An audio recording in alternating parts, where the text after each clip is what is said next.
Hi everybody, 14th of December. Another day in my daily diaries of how I'm now coping with the loss of my wife due to Parkinson's. And today's been a long day. Mostly good. I've only just got in, it's now 9 o'clock.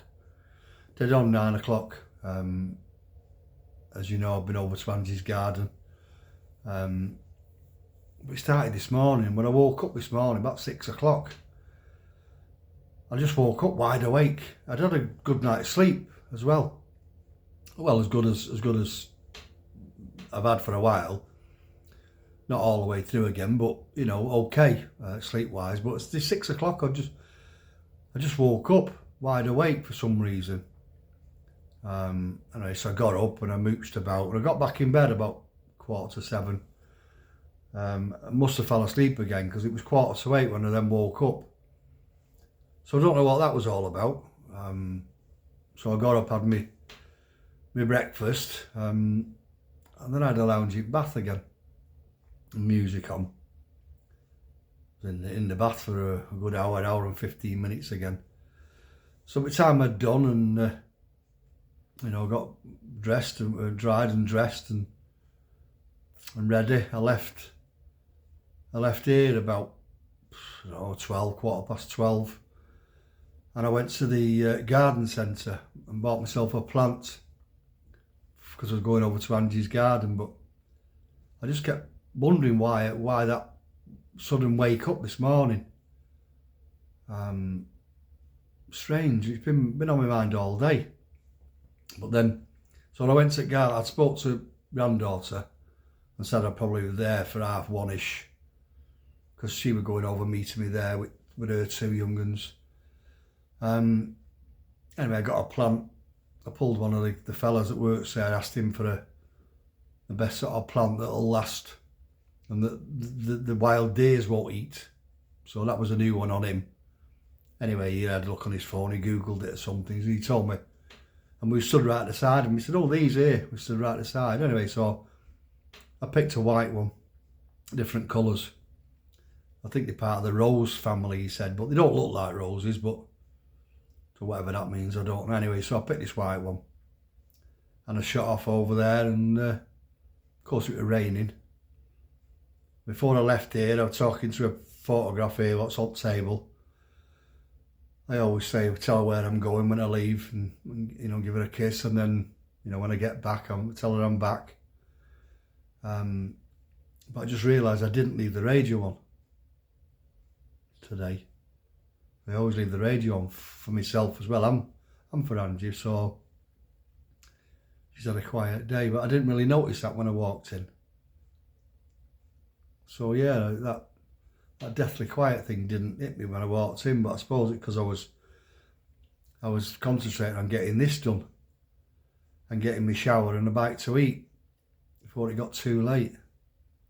So yeah, I've just realised that.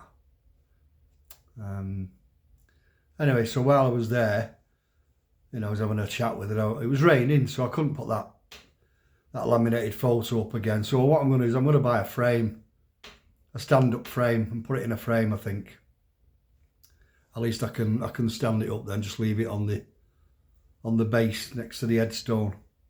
You know, so the grave diggers haven't been and topped it up with the soil yet, which I was disappointed with.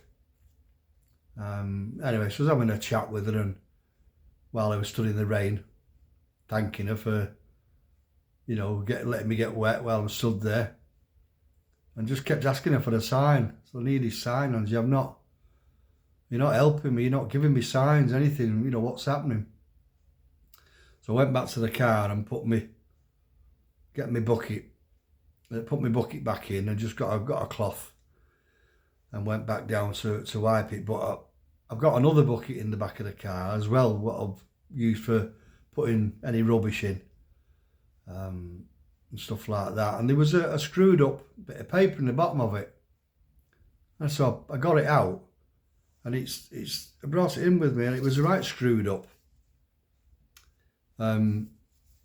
It's a receipt, but properly screwed up. It's a receipt for when I bought some replacement number plates, because I've got fancy number plates. So, and I got pulled up once. So these were like normal, legal number plates that I had to leave them in the boot in case they get pulled up again. And I opened it and I thought, why have I kept that? And why is it in the bottom of this bloody bucket? And then I looked at the date, 28th of September 23. Exactly 2 years to the day she passed. 28th of September this year. And that's dated 28th of September 23. And why have I kept that? And why would it be in that bloody bucket? Got to be a sign, surely. So I've kept it, and I've tried to uncrease it a little bit. So yeah, if it is, it's an unusual one. It's certainly not a bog standard one, is it? But then she wasn't a bog standard woman, was she? You know, everybody else gets robins and stuff. No, I get a dated receipt from 2 years ago from some number plates I bought. So it made me chuckle it, but after I'd got over the, you know, the initial wow, you know. But then my granddaughter turned up and we walked back down, and little fella, he's not been since his nan, you know, has passed. The older one has, Ainsley, because he actually carried the photograph, remember, you know, in front of us walking with Angie's coffin and back. So he'd been there, he'd seen, you know, what happens on the day of a funeral. And Lachlan, I mean, he's got some sort of autism as well, and he said, "Where is she, Granddad?" She's in there, she's down there. Oh, right. Well, should we be talking now? What we should be saying, who we should be talking to? You know, and I thought how the little mind works. How can you answer that? I just said, oh, should be talking with your granddad Cody. That's where our you know, same plot as our son. Oh, right. And then off he went, toddling about. You know, it's strange how the mind works, though. You know, so I thought at least he was asking, but then I thought, you know, them are questions, aren't they? You know, who is she talking to now? Who's she with? Me saying this time, my own head. You know, who is she with? Is she with anybody? You know, do they talk together? I can't get my head around it at the moment. It's, you know, because I know she's not talking to me at the minute. You know, we've done plenty of that over the years, not talking to each other. You know, so yeah, so again, it's a bit hit and miss. And then we went and had something to eat, and I called for a brew. And then I was just on my way home, and I called to my mum's. I was at my mum's for a good 3 or 4 hours, about 3 hours, I think. I took a Christmas card with me, so I don't call very often, so I know I should do, but anyway. So I stayed there, and that's why I'm home late now. You know, so yeah, and driving home, I just got a little bit teary because that Al Green song, how do you mend a broken heart? I know it's mainly aimed at a breakup, the song, when you listen to the words, but it's still relevant.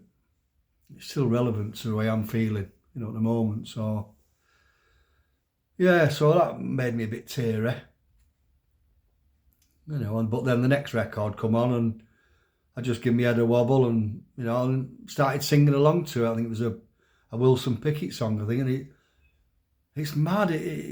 Grief, like I keep saying, this roller coaster thing. I can't think of another way of describing its roller coaster, but it seems too basic just to call it a roller coaster of an emotion. It's, you know, to go from teary one minute to then singing my head off next. But that's just the way it is, and it's, you know, I suppose get today out of the way, that's another day over. Another day over, and then tomorrow I'll be up, get my gym done, and then get back in and get some other stuff, get me a few more phone calls I think I've got to make, and I'm going to phone the solicitors and booking the first week of January to get my will sorted out. That's a must. That's a must. So yeah, I'm a bit up and down today, but mainly up. Just a few times the other day got a little bit down, but you know, so, but it is what it is, as I keep saying. I just can't wait to get a shower now. I'd say, so yeah, so a quick little story for tonight. Once I'd been out the building side, I went working on the markets and doing a few things other than, used to do a lot of Sunday markets. So Angie decided to start coming with me. So she needed something to sell. So she picked up some rugs from somewhere. Mainly sort of, the majority of them was like runners, what you put in, you know, behind your hallway and things like that. You've all seen them. They're like ribbed, cut out of like a thick piece of something or other. Anyway, so she started doing well with them, as you can imagine. You could sell sand to the Arabs, hadn't you? You know, so once somebody stopped looking at them, that was it. She wouldn't let them go without a rug under their arm. I think them days she sold them for a £5 or something like that. Anyway, this particular time, this gypsy fella comes walking along. Where do you get your rugs from? None of your business, he said to him. No, he said, because I supply these rugs, these runner rugs. All right, okay, what's your price? Da, da, da, da. Well, tell you what, come round, there's my address, and come round, you know, whenever, let me know, and there's my number, and we'll chat about it. Anyway, so the phone rings a couple of days. So he comes round this particular night with a van full of rugs. All colours, all sizes. And it seems he gets the material, whatever it's made out of, and his missus cuts them out, and then he goes out wholesaling them everywhere. Right, so she's doing backwards and forwards. You know what the gypsies are like anyway, for wheeling and dealing. So at the end of the day, he ends up with about 400 quid in his hand, and we've got a room full of rugs. And he just looked at me and he went, I don't know how the bloody hell she's done that. He said, I've made hardly any money out of that 400 quid. But I like your style, he says. Are you happy with it? So she said, yeah, of course I am, yeah. So next day, I'll give you the ring in a couple of weeks. Anyway, she'd done most of them. And that was it. He became a regular supplier. But he looked at his money in his hand. He looked at me, he said, I don't know how the bloody hell she's done this. Now, she's done that with a gypsy. And they don't suffer fools likely. And they are wheelers and dealers. You know, so yeah. She even did it with them, and then off we went every Sunday. Load the van with these rugs. Oh no, yeah. Right, so that's me done. I'm going to get the shower. I'm dying for the shower now, and I'll again, thanks for your comments. Please press your like buttons, press your follow me buttons, and forward these videos on, and I'll do another one tomorrow. So as per usual, you take care now. Bye.